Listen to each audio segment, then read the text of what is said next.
In this video, we will be taking our understanding of intellectual disability a bit further to see how we can build our circles of care and education. One of the very important considerations with intellectual disability is the severity of the disability.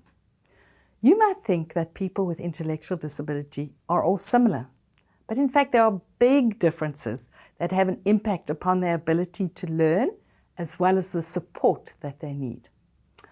This is where the DSM-5 is very helpful, as it gives a functional description of the different levels of severity. The DSM-5 definition states that the level of severity is best understood by looking at the function of a person rather than by just looking at IQ scores. In fact, the classification discourages determining severity by reference to IQ.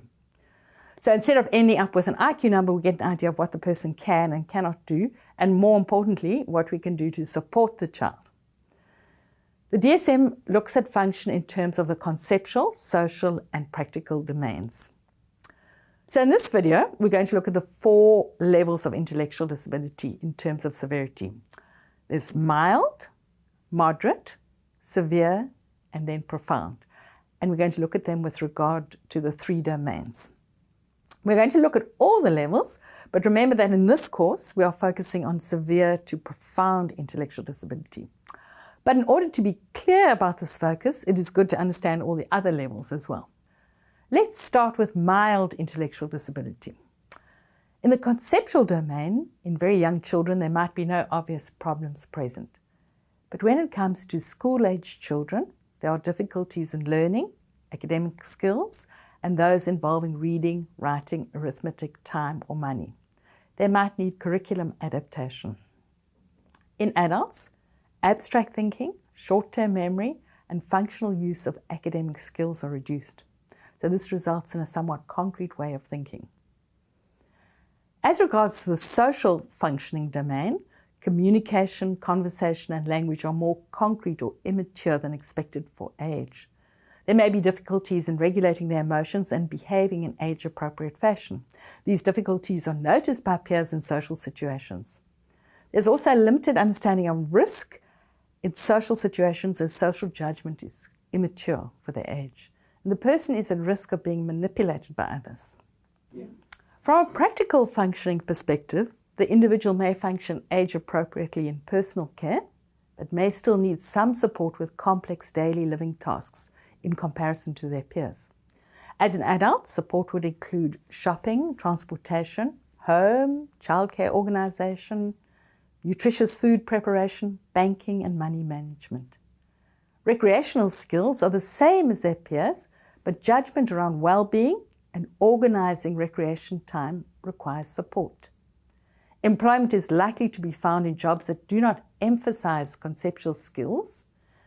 Individuals generally need support to make healthcare decisions and legal decisions, and to learn to perform a skilled vocation competently. Let's move to moderate intellectual disability. Now here, from a conceptual functioning perspective, it is clear from the start, from an early age, that the individual's conceptual skills are well behind those of their peers. For preschoolers, their language and pre-academic skills develop slowly.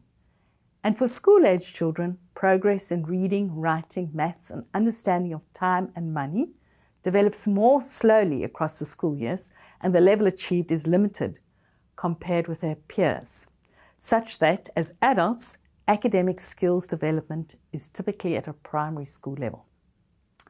Support is required for academic skills in work and personal life. Ongoing support for conceptual tasks will be required across the lifespan. In the social functioning domain, the individual relies more on the spoken word than the written word for communication. They are able to have close relationships and have romantic partners. However, they may not perceive or interpret social cues accurately. Social judgment and decision-making abilities are limited, and caregivers must assist the person with important life decisions. As regards practical functioning, the individual can do most activities of daily living if the time is taken to teach him or her to become independent, and reminders may be needed. He or she can do household chores, although an extended period of teaching might be needed, and ongoing supports will be needed for adult-level performance. Independent employment in jobs that require limited conceptual and communication skills can be achieved, but considerable support from co-workers and supervisors and others will be needed. In recreational skills, they usually require additional support and learning opportunities over an extended period of time. Challenging behavior might be present in a significant minority and cause social problems. So then let's move to what is severe intellectual disability. And here, if we look at the person within a conceptual functioning domain, we see that the individual generally has little understanding of written language or of concepts involving number, quantity, time, and money. So caregivers need to provide extensive supports for problem solving throughout the individual's life. Within a social functioning domain, spoken language is quite limited in terms of vocabulary and grammar. Speech may be single words or phrases and may be supplemented through augmentative means such as gestures, signs, or pictures. Speech and communication tend to be focused on the here and now within everyday events. Relationships with family members and familiar others are a great source of pleasure and help. Then in the practical domain, the individual requires support for all activities of daily living, including meals, dressing, bathing, and toileting. The individual requires supervision at all times and cannot make responsible decisions regarding their well-being of self without some support from others. In adulthood, participation in tasks at home, recreation, and work requires ongoing support and assistance, and learning new skills always involves long-term teaching and ongoing support. Some individuals at this level might show behaviors that are difficult to handle. When we come to profound intellectual disability, in the conceptual domain, the individual has very limited conceptual skills and is best able to deal with concrete objects rather than symbols such as pictures or words. He or she may use objects for specific purposes, for self-care, work, and recreation. They can learn skills such as matching and sorting based on physical characteristics. However, there's a high likelihood of additional motor or sensory impairments which make learning difficult. As concerns social functioning, the individual struggles with symbolic communication in speech or gesture. He or she might understand some simple instructions or gestures and expresses his or her own desires and emotions, largely through non-verbal, non-symbolic communication. The individual enjoys relationships with well-known family members, caregivers, and familiar others, and initiates and responds to social interactions through gestural and emotional cues. Additional sensory and physical impairments once again limit the amount and quality of social interaction, and extensive support might be needed to ensure that this interaction happens. Within the practical functioning domain, the individual is dependent on others for all aspects of daily physical care, health, and safety. He or she may or may not be able to participate in doing some of these activities. When the person does not have physical impairments, he or she can assist with simple chores around the home, such as putting dishes away. With support, it is possible to engage him or her in vocational tasks that depend on simple actions with objects, such as sticking on labels. Recreational activities may involve, for example, enjoyment in listening to music, watching movies, going out for walks, or water activities, all with the support of others. Additional physical and sensory impairments often limit the extent that the individual can participate in activities, and without support, they might spend a lot of time just watching others. These individuals might show difficult and disruptive behaviors in some cases.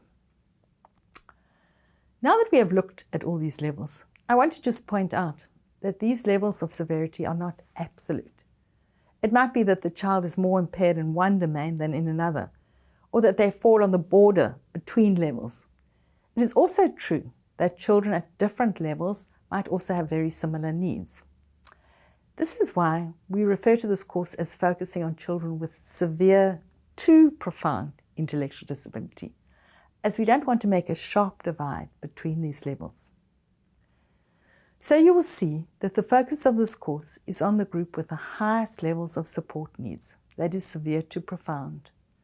We are dealing with children and adults here who will never attain independence and who are in need of lifelong care. This means that we cannot consider their well-being without thinking about the well-being of their caregivers. And this is why we talk about circles of care and education. Just as the child will need support to flourish throughout their lives, so too do their caregivers need support. Circles around each other that allow the child to achieve the best quality of life and to reach their own full potential.